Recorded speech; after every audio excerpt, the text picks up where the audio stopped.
Hello मित्रांनो, नमस्कार. पुन्हा तोच विषय घेऊन आले आहे, कारण माझे काही मित्रमैत्रिणी आहेत ते म्हणत आहेत तू पुन्हा एकदा पिंकी माळी हिच्याविषयी बोल. पिंकी माळी असेल, शांभवी पाठक असेल, विदीप जाधव असतील, जे या विमानामध्ये ज्यांचा अपघात झाला आहे त्यांना सगळ्यांनाच मी ऑलरेडी श्रद्धांजली वाहिली होती माझ्या पहिल्या व्हिडिओमध्ये, सगळ्यात पहिला जो मी टाकला होता.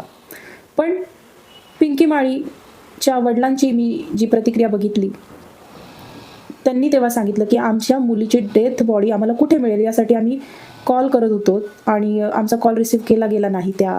पण त्यांनी सांगितलं की आम्हाला या गोष्टीचा खरंच खूप राग आला. आमच्या मुलीची डेथ बॉडी आम्हाला कुठे मिळेल हे सुद्धा आम्हाला काहीच कळत नव्हते त्या क्षणी. तर एवढं सामान्य असतं का सामान्य माणसांचं जीवन?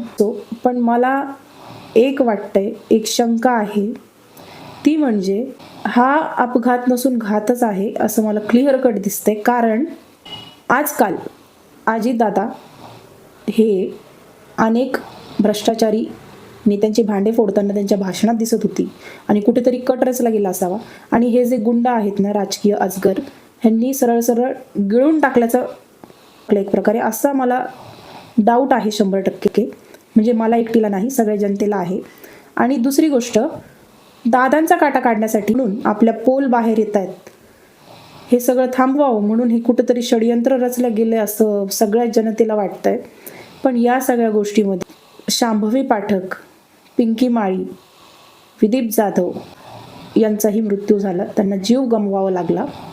आणि कपूर कोण होता, का त्याला वेळ ड्युटीवर पाठवलं, जो पायलट वेळेत आला नाही, ट्रॅफिकमध्ये होता, तो कोण होता, हे सगळ्या गोष्टींची माहिती कधी मिळेल? मी जरी साधी सामान्य व्यक्ती असेल तर बाकी जे लोक इन्व्हेस्टिगेशनसाठी फोर्स करू शकतात त्यांनी पूर्णपणे करावा. जरीही पिंकी माळीचे वडील म्हणत असतील खचून की आता इन्क्वायरी झाली किंवा नाही झाली, आमची मुलगी तर गेली, हे दुःखामध्ये ते बोलत आहेत. पण इथून पुढे आणखी पिंकी माळी, आणखी शांभवी पाठक, आणखी विदीप जाधव यांच्या जीवाला धोका नाही झाला पाहिजे. त्यामुळे हे षडयंत्र आहे की नेमकं काय, ह्याची खरंच कसून चौकशी करण्याच्या हात धुवून मागे लागेल.